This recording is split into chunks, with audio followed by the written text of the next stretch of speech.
बच्चों, आज हम कक्षा 8 की व्याकरण पुस्तिका का पाठ 8 संज्ञा पढ़ने जा रहे हैं।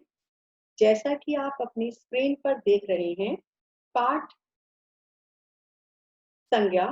तो चलिए पठन पाठन आरंभ करते हैं। संज्ञा का अर्थ है नाम। व्यक्ति, वस्तु, स्थान या भाव का कोई ना कोई नाम अवश्य होता है। इन सभी नामों को संज्ञा कहा जाता है। भाव होता है इमोशंस। अब इन चित्रों को ध्यान पूर्वक देखिए और नीचे लिखे वाक्यों को पढ़िए। पहला देखिए, हाथी गन्ना खा रहा है। जितने भी रेड हाइलाइटेड वर्ड्स हैं उन्हें आप ज्यादा ध्यान दीजिएगा। लाल किला दिल्ली में है। रमेश और गीता पढ़ रहे हैं। दादी बुढ़ापे से दुखी है। अब देखिए, उपयुक्त वाक्यों में हाथी क्या है? जानवर का नाम है। लाल किला इमारत का नाम है।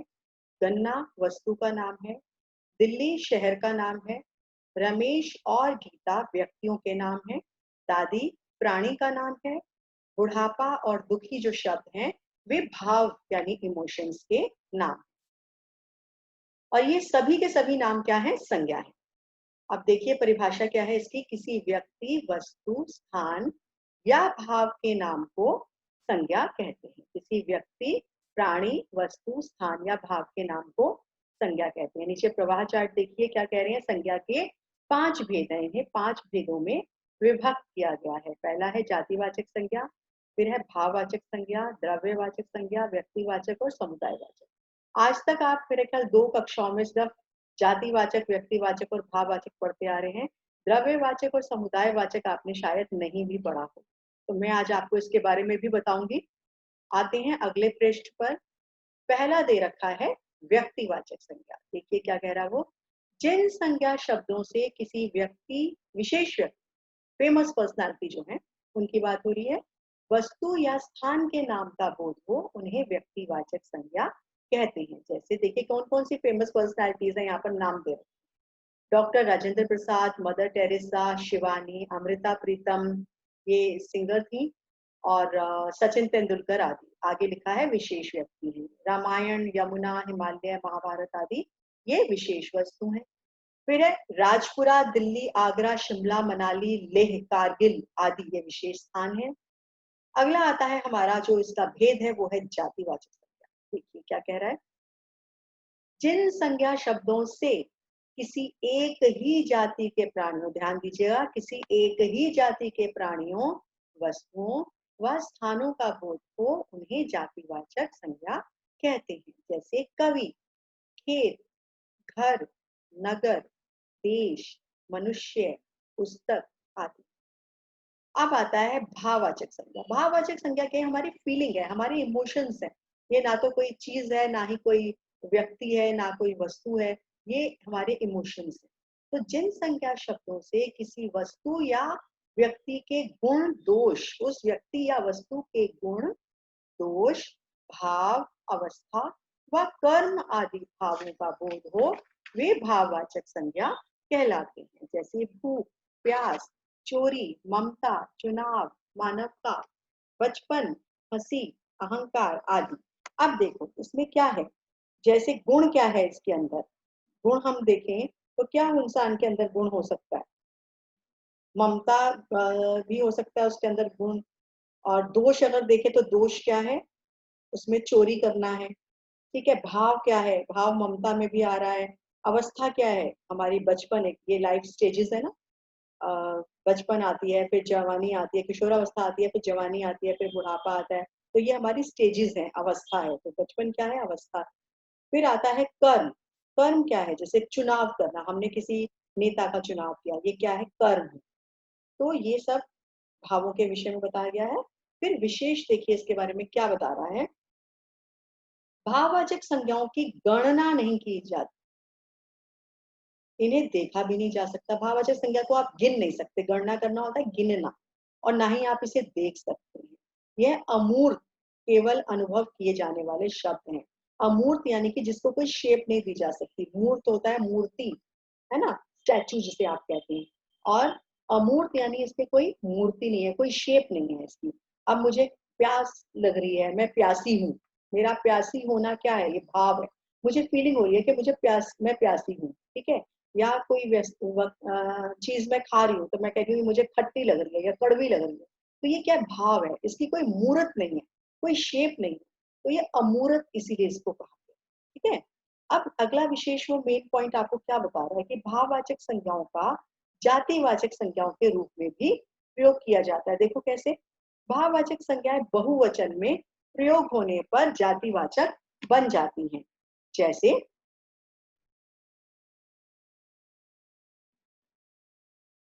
जैसे उसने दिया है किसी की बुराई मत करो, ये क्या है, बुराई क्या है, देखिए उसने उसको रेखांकित किया है, ये भाववाचक संज्ञा। और बुराई को अब मैंने अगर बहुवचन बना दिया तो क्या बना, बुराइयों। तो बुराइयों से क्या बना, वाक्य देखिए, बुराइयों से बचो। तो यहाँ बुराई थी तो वो भाववाचक बन गई, बुराइयों हो गया तो वो जातिवाचक है। अब हर एक में अलग अलग तरह की बुराई हो सकती है, जैसे कोई सच बोलता है, कोई ज्यादा कोई चोरी करता है, कोई कुछ करता है, तो ये अलग अलग बुराइयां होंगी, तो इसलिए वो जातिवाचक में मानी जाएगी। अब आता है हमारा उसका अगला भेद, समुदायवाचक। समुदाय का मतलब होता है ग्रुप ऑफ पीपल। देखिए क्या कह रहा है वो परिभाषा में, जिन संज्ञा शब्दों से किसी समूह या समुदाय का बोध हो उसे समुदायवाचक संज्ञा कहते हैं। जैसे मंडली, अब कहते हैं हमने भजन मंडली बुलवाई है, कीर्तन वाली मंडली बुला रखी है, आज हमारे घर में कार्यक्रम होगा, तो वो मंडली यानी जो ग्रुप ऑफ पीपल आएगा जो आपके घर में आके कीर्तन करेगा या भजन करेगा उसे मंडली कहते हैं। तो ये क्या किसके अंतर्गत आएगा, समुदायवाचक संज्ञा के अंतर्गत आएगा।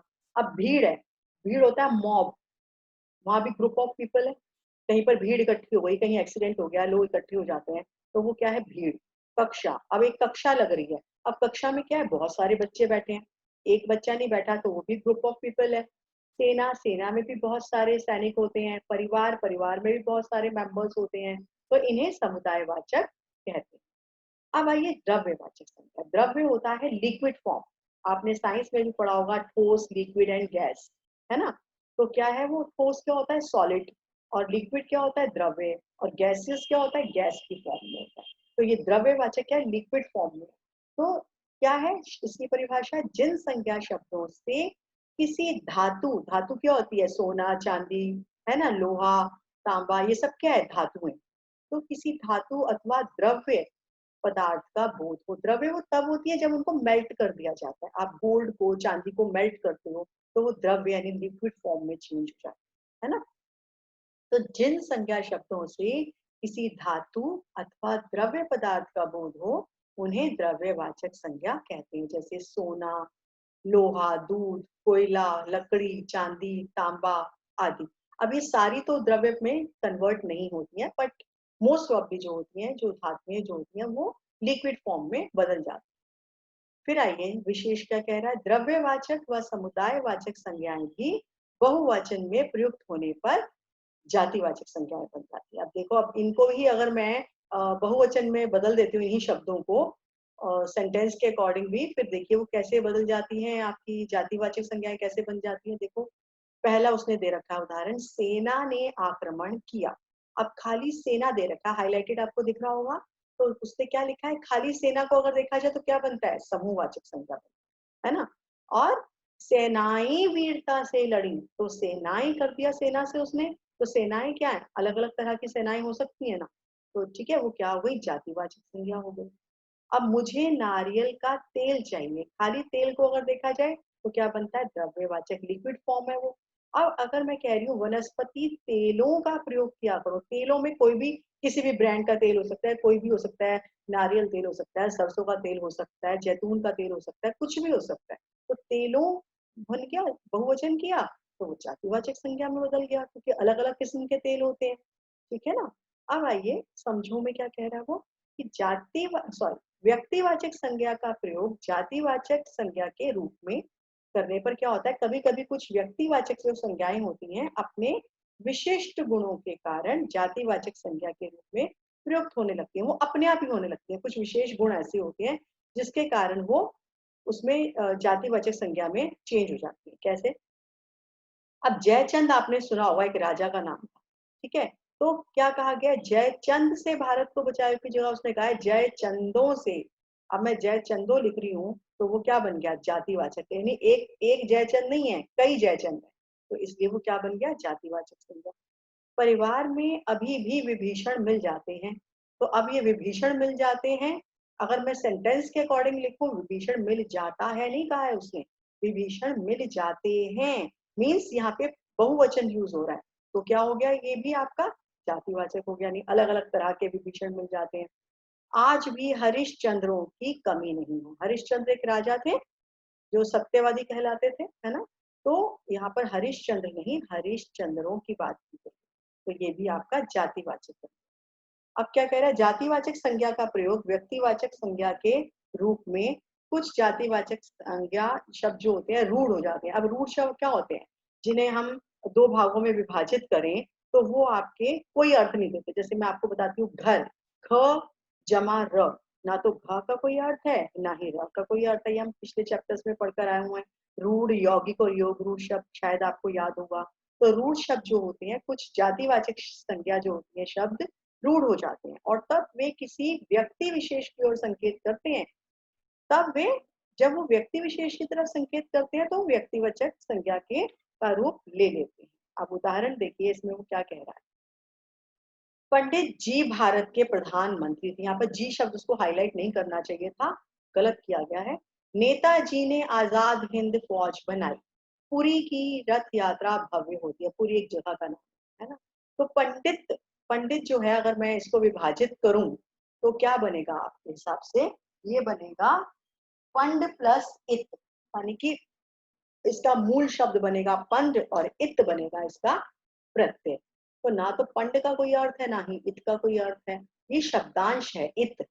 इत जो है शब्द नहीं है, ये शब्दांश है, उसका एक छोटा सा हिस्सा है, ठीक है।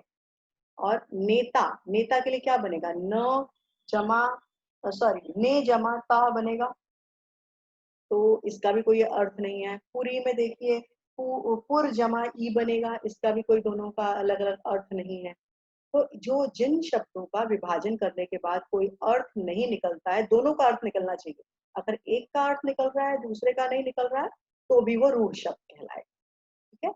अब आइए भाववाचक संज्ञाओं की रचना। भाववाचक संज्ञाएं दो प्रकार की होती हैं, एक तो वे जो मूल रूप से भावनात्मक होती है, वो पहले ही भावनात्मक है, जैसे अपमान, जन्म, मृत्यु, घृणा, प्रेम आदि।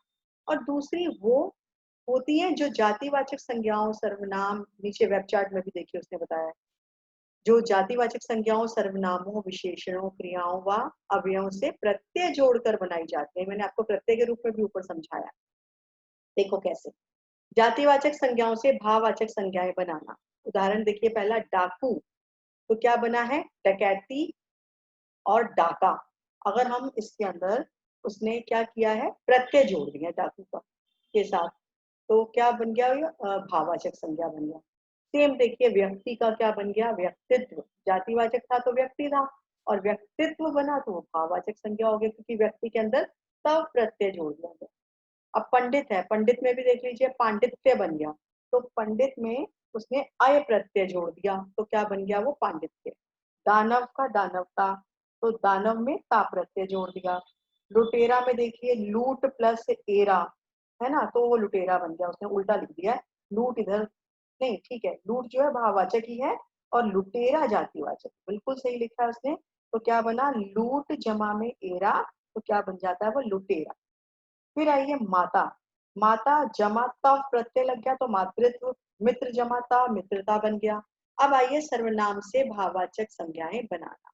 सर्वनाम में वो आप है ना, तो आप से आपा, आपा होता है दंभ, घमंड, अहंकार, और निजत्व भी होता है। आपा का कई अर्थ होते हैं, ये अनेकार्थी शब्द। ऐसे ही अहं का बन गया, अहंकार भाववाचक बनाए तो। तीसरा देखिए, विशेषण से भाववाचक संज्ञाएं बनाना। विशेषण शब्द क्या है, गुरु है, ठीक है, तो गुरु से भाववाचक क्या बना, गुरुता, गौरव। चतुर से चतुरता, चतुराई। न्यून से न्यूनता। इसी प्रकार से और भी उदाहरण दे रखे हैं जो कि आप पढ़ सकते हैं। अगले पृष्ठ पर आइए, चौथा दिया हुआ है उसने, क्रिया से भाववाचक संज्ञाएं बनाना। अब क्रिया शब्द क्या है, चुनना, ठीक है, और चुनाव क्या है, मैंने चुनाव किया, तो ये चुनाव क्या है, भाववाचक है। लगना से लगाव, मिलाना से मिलावट, चिल्लाना से चिल्लाहट, तो ये आपकी भाववाचक में कन्वर्ट होते हैं। अब अव्यय होते हैं, अव्यय से भाववाचक संज्ञाएं बनाना। अव्यय शब्द क्या है? शीघ्र, तो शीघ्र से भाववाचक क्या बन गया? शीघ्रता, मैंने शीघ्रता से कार्य किया। ठीक है। नीचे, नीचे का क्या बन जाएगा? भाववाचक निचाई, मुझे निचाई से डर लगता है। कईयों को ऊंचाई से डर लगता है, तो किसी को निचाई से डर लगता है। निचाई यानी कि नीचे गिरने से, है ना? तो ये बन गया भाववाचक। अब आपने जो इसके अंदर जाना पाठ के अंदर, वो ये है कि किसी प्राणी, व्यक्ति, वस्तु, स्थान या भाव के नाम को संज्ञा कहते हैं। संज्ञा के 5 भेद हैं: व्यक्तिवाचक, जातिवाचक, भाववाचक, द्रव्यवाचक, समुदायवाचक। और भाववाचक संज्ञाओं की रचना अन्य शब्दों के साथ की जा सकती है, जैसे कि अभी हमने की है, सबको कन्वर्ट किया हमने उसको। तो अब पाठ का सार देखिए, किसी व्यक्ति, वस्तु, स्थान या भाव के नाम को संज्ञा कहते हैं। संज्ञा के 5 भेद इसमें बताए गए हैं जो आप जान चुके हैं। फिर है व्यक्तिवाचक संज्ञा से किसी विशेष व्यक्ति, वस्तु या स्थान का बोध होता है, जबकि जातिवाचक से उसकी पूरी जाति का पता चलता है। तो अब आपने ये जो पाठ पढ़ा है, संज्ञा शब्द से तो आप पहले भी बहुत अच्छे से जानते थे कि संज्ञा क्या होती है। आप